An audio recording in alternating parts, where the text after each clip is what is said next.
ॐ कृष्णाय वासुदेवाय हरये परमात्मने प्रणतः क्लेशनाशाय गोविंदाय नमो नमः। भक्तजन सादर प्रणाम। आज की चर्चा का विषय है गोस्वामी जी का पूर्व बंगाल बरिशाल गमन और वहाँ पर विशिष्ट व्यक्तियों से जो उनके शिष्य थे उनका मिलन।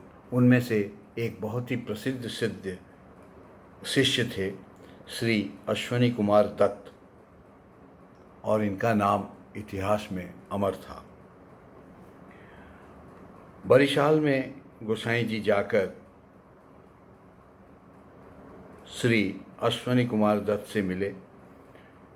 अश्वनी कुमार दत्त स्वदेशी शिक्षा देने के लिए ब्रजमोहन विद्यालय स्थापित किया था। इस विद्यालय के शिक्षकगण स्वयं बहुत ही सत्यनिष्ठ और परोपकारी थे। विद्यार्थियों को वे अपने पुत्र की तरह प्यार करते हुए व्यवहारिक शिक्षा के साथ साथ विशेष रूप से नैतिक शिक्षा दिया करते थे। इस नैतिक शिक्षा के प्रभाव से विद्यार्थी इतने सत्यनिष्ठ हो गए कि परीक्षा के समय उनकी कक्षा में कोई निरीक्षक भी नहीं रहता था। सारे बंगाल में इस विद्यालय का नाम प्रसिद्ध हो गया। अंग्रेजों ने आकर जब विद्यालय का अनुशासन देखा तो सब ने अश्वनी कुमार दत्त की खूब प्रशंसा की। वंदे मातरम आंदोलन के प्रथम शहीद चित्तरंजन गुह ठाकुरता इसी विद्यालय के छात्र थे। उल्लेखनीय है कि अश्वनी कुमार चित्तरंजन गुह एवं उनके पिता मनोरंजन गुह ठाकुरता व विद्यालय के कुछ शिक्षकगण गोस्वामी जी के शिष्य थे।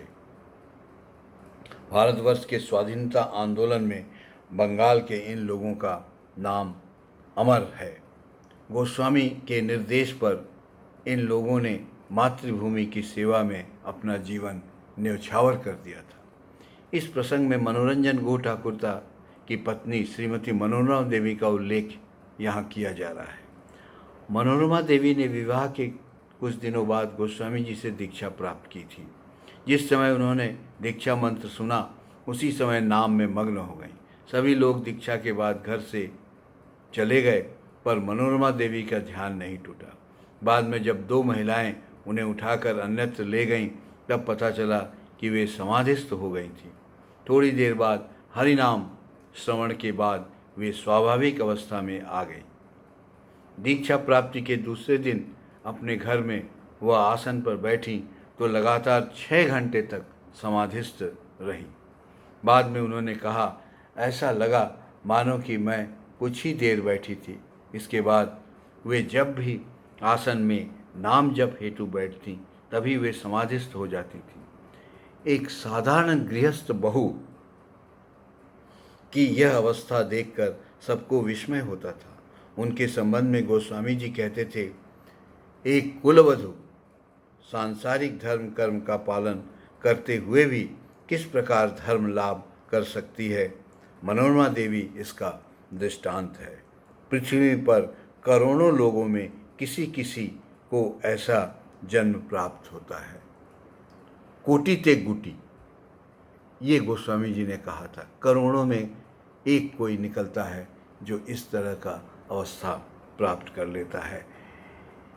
मनोरमा देवी का गोस्वामी जी की बहुत ही अनन्य शिष्या थी और इन्होंने साधन पथ पर बहुत अग्रसर किया था। ये आकाश वृत्ति भी गोस्वामी जी से ग्रहण की थी और गृहस्थ होकर केवल भगवान पर निर्भर करती थी और उन्होंने इसी तरह से अपना सांसारिक जीवन भी चलाया। एक बार मलेरिया के कारण मनोरमा देवी के शरीर का तापमान 105 डिग्री से भी ऊपर चढ़ गया। सब लोग घबरा गए। मनोरमा देवी उस समय समाधिस्थ थीं। उस दिन 12 घंटे बाद रात्रि के लगभग 8 बजे ज्वर कम होने पर उन्हें नाम कीर्तन सुनाया गया। थोड़ी देर में समाधि भंग होने पर उनके शरीर में फिर ज्वर नहीं था। इसी तरह उन्हें लगातार 36 घंटे तक समाधिस्थ देखा गया था।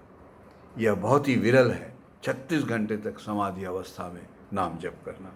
गोस्वामी जी ने उन्हें आकाश वृत्ति व्रत दिया था। बाद में उन्होंने हजारीबाग, गिरिडीह, भागलपुर, बैद्यनाथ धाम आदि स्थानों पर उन्हें रहने का निर्देश दिया था। इन अपरिचित स्थानों पर संपूर्णतः भगवान पर निर्भर रहकर मनोरमा देवी ने आकाश वृत्ति व्रत का पालन किया। विशेष रूप से अपने 5 पुत्रों एवं 3 कन्याओं सहित इस प्रकार वे व्रत का पालन करते हुए उन्होंने जो दृष्टांत प्रस्तुत किया वह निस्संदेह अनुपम था, अलौकिक था। मनोरमा देवी की समाधि अवस्था का दर्शन करने सर रमेश चंद्र मित्र, त्रिगुणाचरण सेन, श्री चरण चक्रवर्ती आदि कलकत्ता के विशिष्ट जन आए थे। कर्नल अलकट तथा श्रीमती एनी बेसेंट के निमंत्रण पर एक बार मनोरमा देवी उनके पास गई थीं।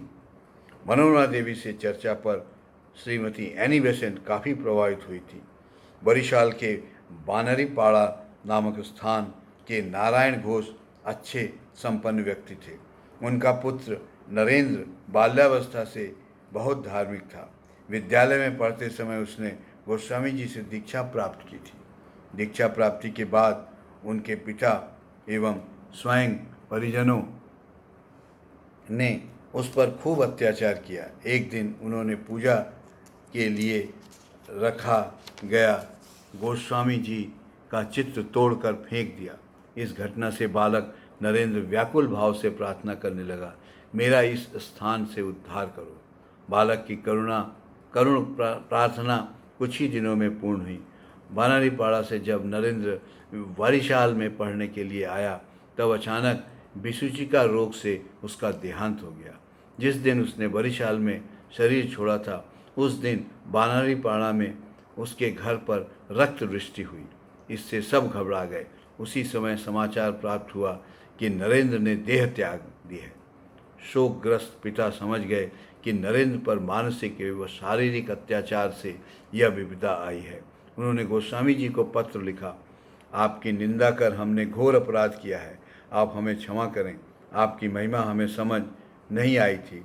आपके प्रिय नरेंद्र के प्रति अत्याचार से हम लोगों का घोर संकट आने शुरू हो गए हैं। घर पर रक्त वृष्टि हो रही है।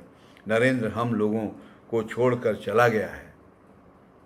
देखिए कितना विपद आ जाता है अगर भक्त जनों को सताया जाए।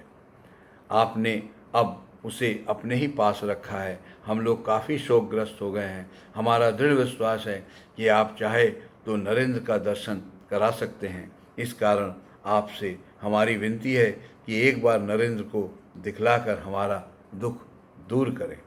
गोस्वामी जी स्वयं बहुत कम पत्र लिखते थे। उन्होंने इस पत्र का उत्तर इस तरह से लिखवाया, आपका पत्र प्राप्त हुआ तथा आपकी प्रार्थना ज्ञात हुई। नरेंद्र को देखना संभव है, वह अभी गर्भ में है।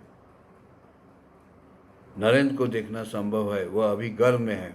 उसे गर्भ से निकालकर बाहर लाने के लिए किसी दूसरी आत्मा को गर्भ में भेजकर गर्भ की रक्षा करनी होगी। आप लोगों को अब नरेंद्र प्राप्त होगा नहीं तो फिर एक बार देखकर क्या लाभ, इससे शोक और बढ़ेगा।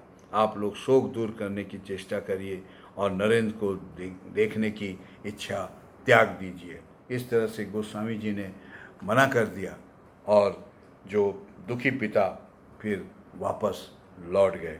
आइए हम सब मिलकर थोड़ी देर के लिए भगवत कीर्तन करते हैं। हरे कृष्णा कृष्ण कृष्ण हरे हरे, हरे राम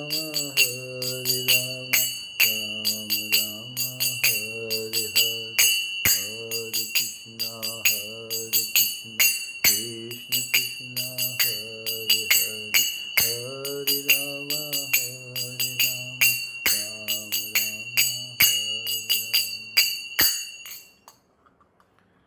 भक्तगण, आपसे सादर आग्रह है कि कृपया नाम जप, पाठ और कीर्तन में अपने को लगाकर व्यस्त रहिए और आनंद को प्राप्त करते रहिए। जय श्री राम।